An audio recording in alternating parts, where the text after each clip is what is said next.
Welcome to my review of the Jbl Contour 2 headphones. I'm going to start by going over some of the pros and cons and then give my overall opinion at the end. So the positives.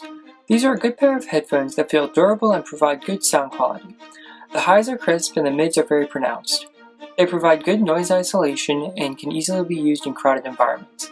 They have very little distortion even when listening at high volumes. They come with a variety of ear tips in the box. I was fine with normal ones, but for people who have larger or smaller ears, this may be a good thing.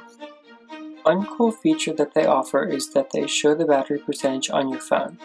However, if they had implemented a feature that read out the battery percentage to you on startup, such as some of Bose's headphones, this would have been a welcome addition. Their size is also a plus, as they are very tiny, like the drivers themselves are smaller than the generic Apple headphones and those aren't even wireless. They also don't have a battery bump, which I see as a very good plus. They still hold quite a decent charge, especially when taking into account their small size. Another good thing about them is that they come with a little rubber case to hold them in, as well as a JBL branded micro USB charging cord, which is a nice touch. Now on to the cons. The lows definitely have a punch as long as you seat the headphones in your ear correctly, but it feels very weak in comparison of the other earbuds in this class. They also have a tendency to be very hard to get into your ear. Even when you do your best to put them in, you can easily push them in too far and then the sound quality is muddled or not in enough. This is to be expected, however the main fin that comes off the drivers makes this process even harder.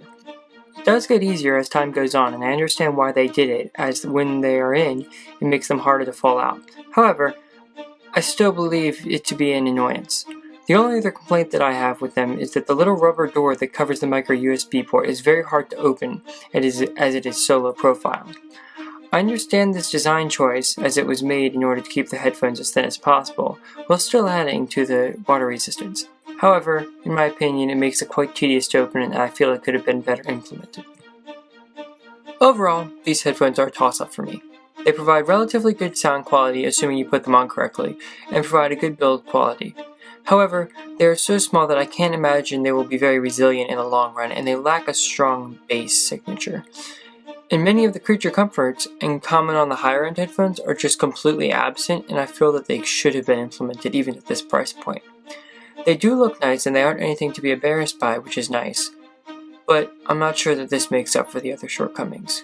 So overall, I would recommend them as long as you're willing to deal with the inconveniences, but the price easily makes up for it.